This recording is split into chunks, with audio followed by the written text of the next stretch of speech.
Hello everyone, in this video we are going to talk about Ying Zheng and his chancellor Lu Buwei's story. After Ying Zheng's father, King Zhuangxiang of Qin state, ascended to the throne, Lu Buwei took on the role of chancellor. He held this position for totally 14 years, wielding immense power during that time, even surpassing the king in influence. In Qing's state's history, there were several instances of chancellors who had power struggles with the kings, such as Shangyang with King Huiwen, Zhang Yi with King Wu, and Wei Ran with King Zhaoxiang. Among these instances, only Shangyang was executed. Most others were just expelled from Qing state. But the conflict between Lu Buwei and Ying Zheng wasn't just about power. According historically recording, Ying Zheng treated those ministers and generals who contributed to Qing state with highly respect, rewarding them accordingly and never killing any of them after unifying the empire. So why did Lu Buwei, after being dismissed as chancellor and returning to his fief, finally choose to commit suicide himself? The key to understanding Lu Buwei's dismissal lies in his affair with Queen Dowager Zhao Ji, which greatly undermined the young Ying Zheng's authority in Qing state. Lu Buwei himself was involved with the Queen Dowager and later introduced Lu Buwei into the palace, causing chaos. This led to doubts about Ying Zheng's legitimacy, with some questioning whether he was truly the son of King Zhuangxiang. These doubts were so significant that the historian Sima Qian recorded two different accounts of Ying Zheng's parentage. Because of these doubts, Ying Zheng's half-brother Cheng Jiao, supported by some Qing nobles, challenged Ying Zheng's claim to the throne, leading to Ying Zheng's first major crisis as king. Although Ying Zheng successfully quashed the rebellion, it undoubtedly left him with deep resentment towards Lu Buwei. And just a year later, the Lu Buwei rebellion, which we have discussed last time in previous video.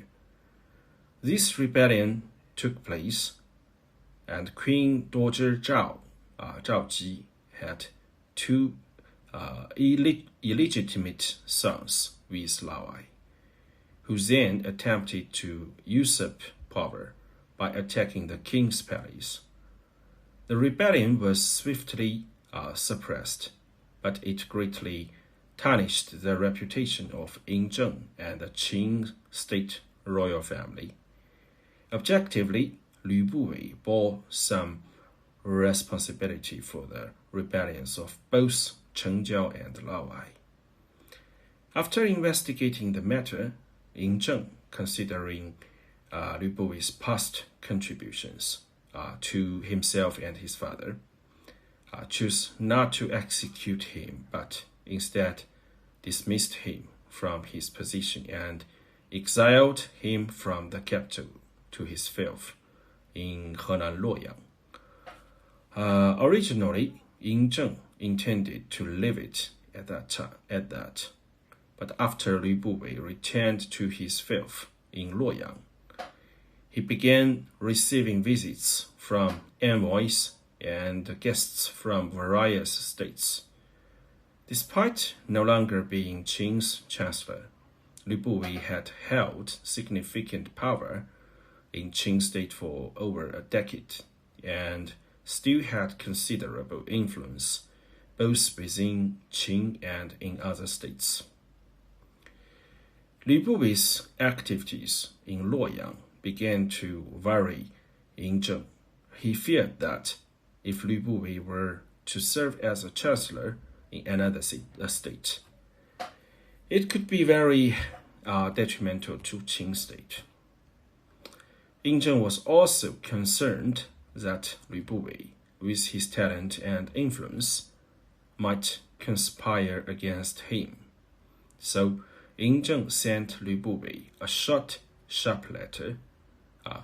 What merit have you to Qing? Qing granted you land in Henan with 10,000 households.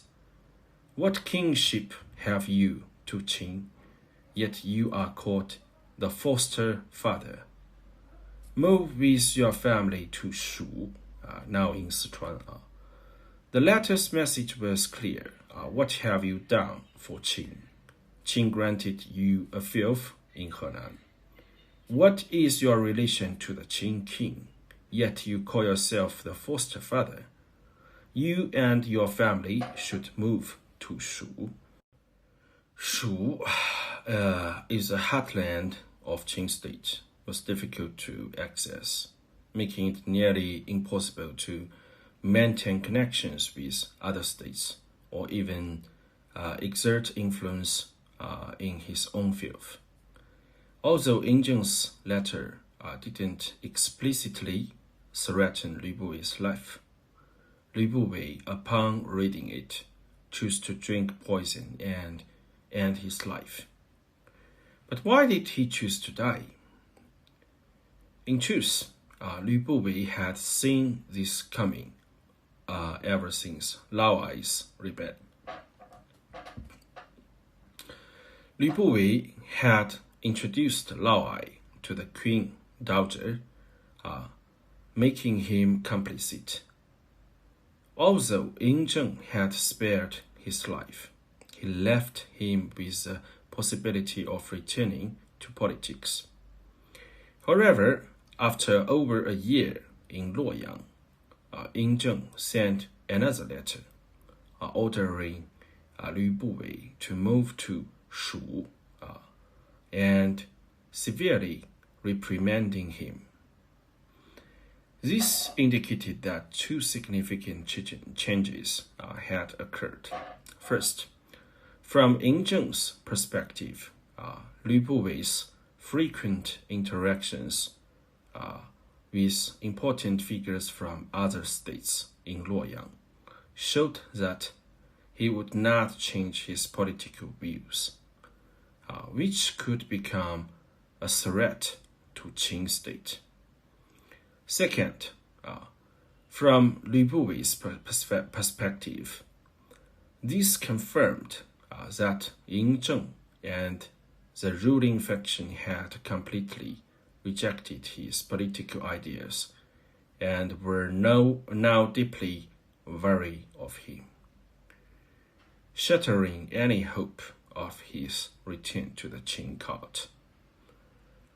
Lu Buwei's political philosophy clashed with Qing's in three major ways.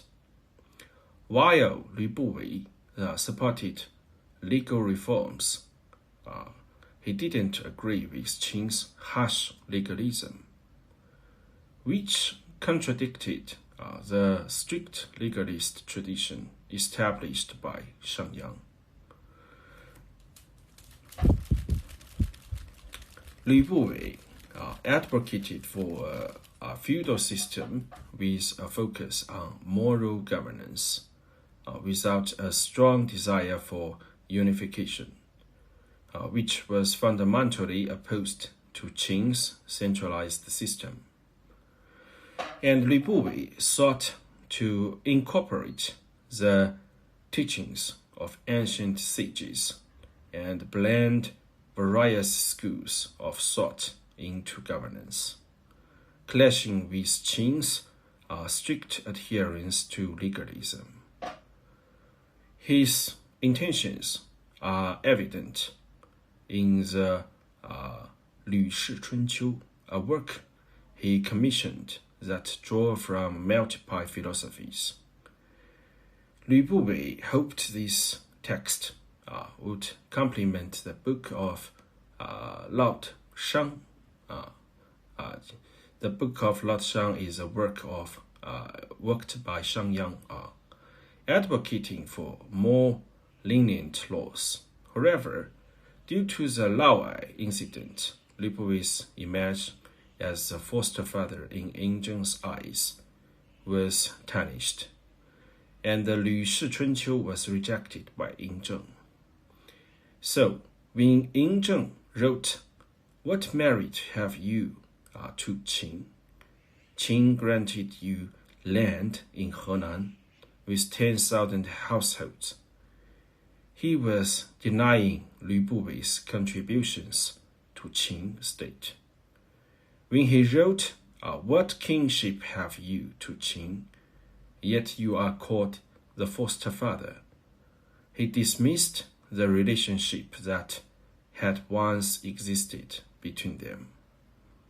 Finally, move with your family to Shu meant that Lu Buwei had no chance to pursue his political ambitions in other states or return to the Qin court.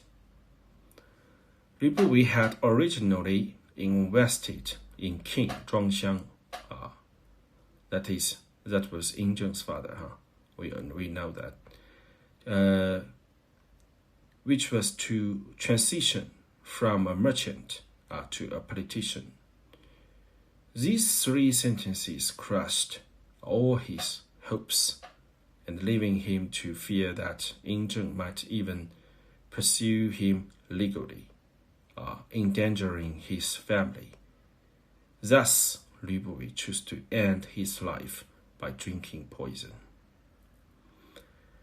Ying Zheng's difficult and dangerous upbringing had shaped him into a resolute and uncompromising ruler who rarely trusted anyone, especially after his mother, Queen Dowager Zhao's betrayal.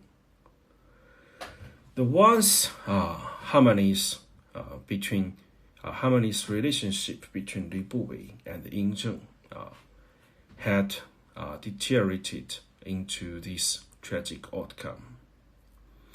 Following this, Ying Zheng stuck to his beliefs, spending 8 years preparing and 10 years to completely annihilate the other 6 states, establishing the Qing dynasty that he had envisioned.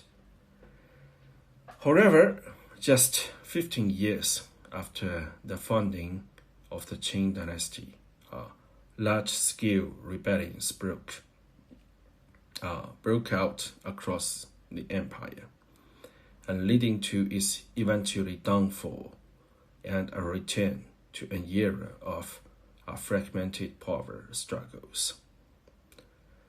Okay, that's all in this video, and please like and follow, and also welcome your remark and share.